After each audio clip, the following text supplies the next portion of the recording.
بسم اللہ الرحمن الرحیم جی، بلو ورلڈ سٹی کے تمام چاہنے والوں کو السلام علیکم۔ میری آپ سب سے درخواست ہے کہ یہ ایک جو ویڈیو شیئر کی ہے اور اردو میں اسپیشلی اس کو ہم ٹرانسلیٹ کر کے شیئر کر رہے ہیں، یہ اپنے تمام اینڈ یوزرز تک یہ ویڈیو پہنچائیں، اپنے ہر کسٹمر تک یہ ویڈیو پہنچائیں، ہر ریلیٹر تک یہ ویڈیو پہنچائیں۔ کمپنی کے یا گروپ کے الحمدللہ جو 5-6 ہزار ملازمین ہیں وہ سارے اس ویڈیو کو دیکھیں اور ازبر کر لیں۔ یہ ہے بلو ورلڈ سٹی کا انشاءاللہ فیوچر، یہ ہے پاکستان کا فیوچر، یہ ہے ترقی کی وہ منازل جو اس دنیا میں ہم نے اپنے چینی بھائیوں کو ہم سے پہلے ایفرٹ کر کے اچیو کرتے دیکھا ہے، تو یہ پاکستان بھی کر سکتا ہے اس کے نقش قدم پر چل کر۔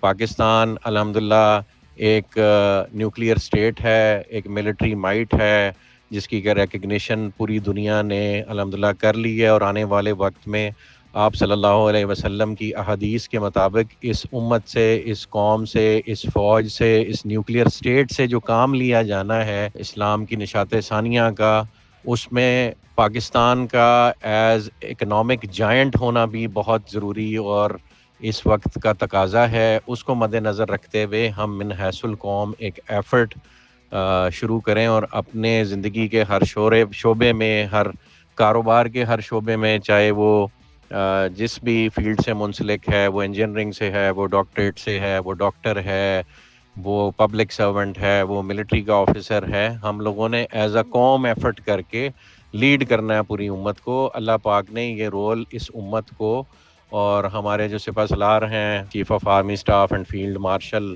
سید عاصم منیر صاحب، ان کی سرپرستی میں یہ رول اس قوم کو اللہ پاک نے دے دیا ہوا ہے۔ اوپر والی سیٹوں پہ، نیچے والی سیٹوں پہ کوئی بھی ہو، ایز اے امت، ایز اے قوم ہم نے یہ کام کرنا ہے، اور مسلمانوں نے سر اٹھا کے جینا ہے، اور جو اسلام کی نشاط ثانیہ اور خلافت کا جو پیشن گوئی آپ صلی اللہ علیہ وسلم نے فرمائی ہے، وہ آپ لوگوں نے ہی پوری کرنی ہے، اور وہ صرف جنگ و جدل سے نہیں ہونی، وہ معاشی ترقی بھی اتنی ہی امپورٹنٹ ہے جتنا آپ صلی اللہ علیہ وسلم کی احادیث اور قرآن کے احکامات کے مطابق اپنے آپ کو ایک فزیکل پاور بنانا اور پھر دنیا پہ اس کو ثابت کرنا۔ ایک موقع پہ منجنیق پتھر پھینک رہی تھی، اور پتھر پھینکنے والے موقع پہ یہ فرمایا گیا کہ اس پتھر کے پھینکنے میں مسلمانوں کی حیات ہے۔ تو ہم نے اپنی ملٹری مائٹ کو بھی ایٹ بیسٹ ایٹ ڈسپلے رکھنا ہے، اور اپنی اکنامک مائٹ کو بھی ڈیولپ کرنا ہے تاکہ ہم کسی اور کے آگے ہاتھ نہ پھیلائیں۔ تو اس ہاتھ نہ پھیلانے والے پروسیس کو ہمارے چینی برادران نے جیسے اپنے ملک میں اچیو کیا، ویسے ہی انہوں نے بلو ورلڈ سٹی کو ایک مثالی شہر سمجھتے ہوئے اسے کمپیریزن کیا ہے ان کے شینزن سٹی سے، جو ایک اکنامک ہب بنا، اور وہ کمپیریزن انہوں نے یہاں پہ پیش کیا ہے، اور وہ ہم آپ سب سے شیئر کر رہے ہیں تاکہ آپ سب اس سفر میں ہمارا ساتھ دیں۔ دلوں کے حال اللہ پاک جانتا ہے، لیکن بلو ورلڈ سٹی کی تمام مینجمنٹ، چودھری نعیم اجاز صاحب، چودھری ندیم اجاز صاحب، میں از خود، اور سرفراز گوندل صاحب، ریر نذیر صاحب، حمزہ عامر صاحب، ارشد اوان صاحب، فرید باجوہ صاحب، سمیع صاحب، سب صرف صبح شام اس تگ و دو میں لگے ہوئے ہیں کہ یہ جو اللہ پاک نے ہمیں خواب دکھایا ہے، اور اللہ پاک نے اس کے جو اسباب ہیں اسے اکٹھا کرنے میں ہمارے لیے جو آسانیاں فرمائی ہیں، اور یہاں تک کا جو سفر طے کرنے کا موقع دیا ہے، despite all the opposition, despite all the naan cooperation previously from the corridors of power, لیکن اللہ پاک نے پھر بھی یہاں پہ ہمیں اس حد تک پہنچایا، اس مقام پہ اللہ پاک نے ہمیں رکھا کہ اس وقت راولپنڈی اسلام آباد کا سب سے بڑا آن گراؤنڈ جو رقبہ ہے اور ہاؤسنگ پروجیکٹ ہے وہ الحمدللہ بلو ورلڈ سٹی ہے۔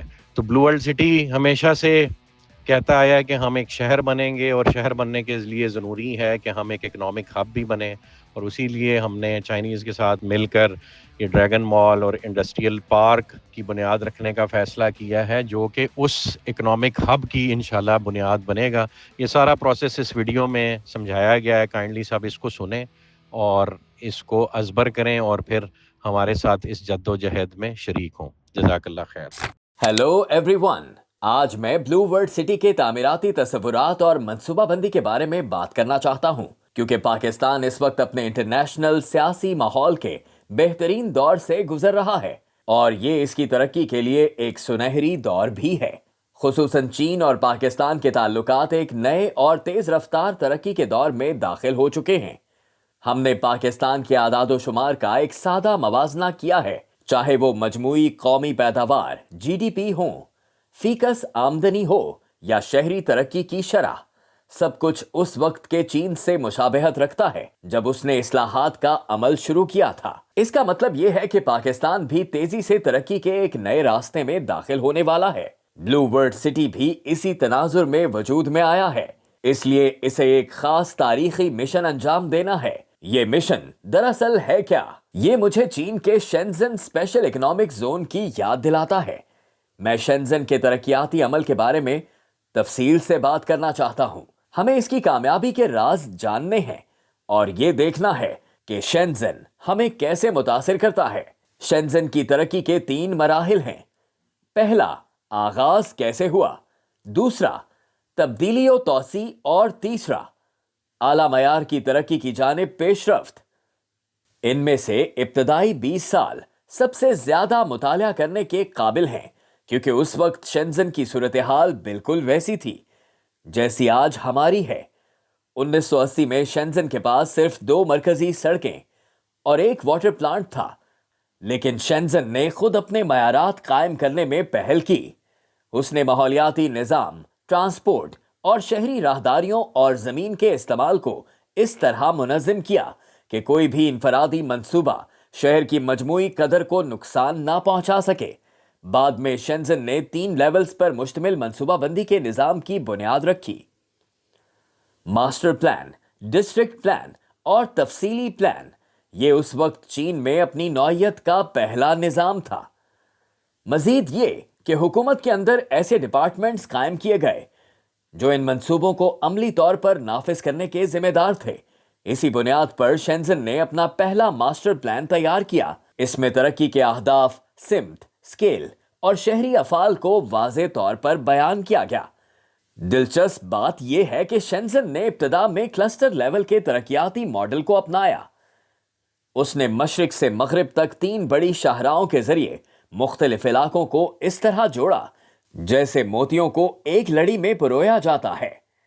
ہر کلسٹر کے درمیان سبز علاقے رکھے گئے جس سے ماحولیاتی توازن برقرار رہا۔ یہ کلسٹر پر مبنی منصوبہ بندی بعد میں مرحلہ وار کنسٹرکشن کو آسان بنانے میں مددگار ثابت ہوئی۔ اس وقت شینزن نے 8 اہم علاقوں کو ترجیحی بنیادوں پر ترقی کے لیے منتخب کیا۔ اس کا اصول تھا، پہلے ایک علاقے کی منصوبہ بندی کرو، ایک کو تعمیر کرو اور ایک کو مکمل کرو۔ دوسرے مرحلے میں شینزن نے وسیع پیمانے پر توسیع اور تبدیلی کا عمل شروع کیا۔ سب سے پہلے اس نے ماسٹر پلان کا دوسرا ورژن تیار کیا۔ اس نے پچھلے 8 اہم علاقوں کو مرکزی نقطہ بنا کر پورے شہر کی ترقی کو آگے بڑھایا۔ مزید اہم بات یہ ہے کہ اس نے ارد گرد کے علاقوں میں 17 ہائی ٹیک صنعتی زونز قائم کیے۔ اس کی صنعتوں نے کپڑے، ٹیکسٹائل اور فرنیچر سے نکل کر بایو ٹیکنالوجی، انٹرنیٹ اور نیو انرجی کی جانب رخ موڑا۔ اسی اقدام نے ہواوے، ٹینسنٹ اور BYD جیسی عالمی مسابقتی کمپنیوں کو جنم دیا۔ ابتدائی منصوبہ بندی کی بدولت اس وقت تک مرکزی علاقوں کی زمین کی قیمتوں میں زبردست اضافہ ہو چکا تھا۔ شہر کو اپنی ترقی کے لیے مالیاتی اور اکاؤنٹنگ صنعتوں کی بھی ضرورت تھی۔ چنانچہ دوسرے مرحلے میں شینزن نے مرکزی شہری علاقے کی تعمیر مکمل کی اور شہری ڈھانچے اور صنعتی نظام میں تبدیلی لے آیا۔ تیسرے مرحلے میں شینزن نے انٹرنیشنل میٹروپولیٹن بننے کی جانب سفر شروع کیا۔ اسی دوران انٹرنیشنل ایئرپورٹس، ریلوے اسٹیشنز اور بندرگاہوں سمیت بنیادی ڈھانچے کو جدید بنایا گیا۔ اسی وقت چانگہائی سینٹر، سپر ہیڈ کوارٹرز بیس اور میرین انڈسٹری نیو سٹی جیسے منصوبوں کے ذریعے شینزن نے انٹرنیشنل انڈسٹریل مقابلوں میں حصہ لینا شروع کیا۔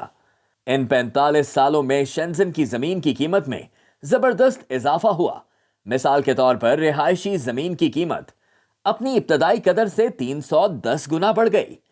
اب اگر ہم بلو ورلڈ سٹی کی طرف واپس آئیں تو جواب واضح ہے۔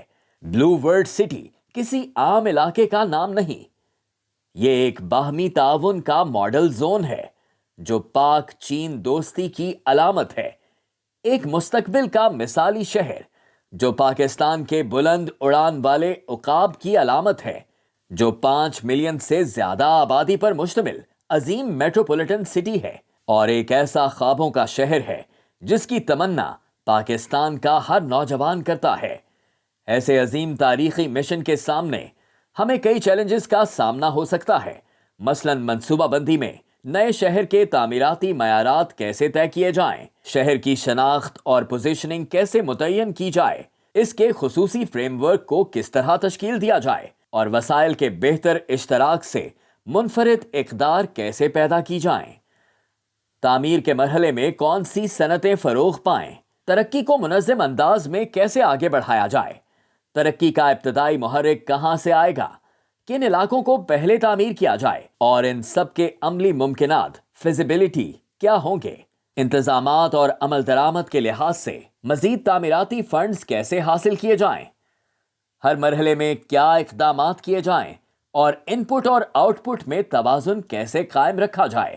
آنے والے وقت میں بہت سا کام باقی ہے جس میں کاروباری ڈھانچے کی منصوبہ بندی، صنعتی ترقی کے ماڈل اور فیزیبلٹی کے انالیسز شامل ہیں۔ آخر میں ہم امید کرتے ہیں کہ یہ اسپیشل سٹی اپنے منفرد تعمیراتی معیارات و منصوبہ بندی کو قائم کرے گا جو نیشنل سٹینڈرڈ لیول سے بھی بلند ہوں گے۔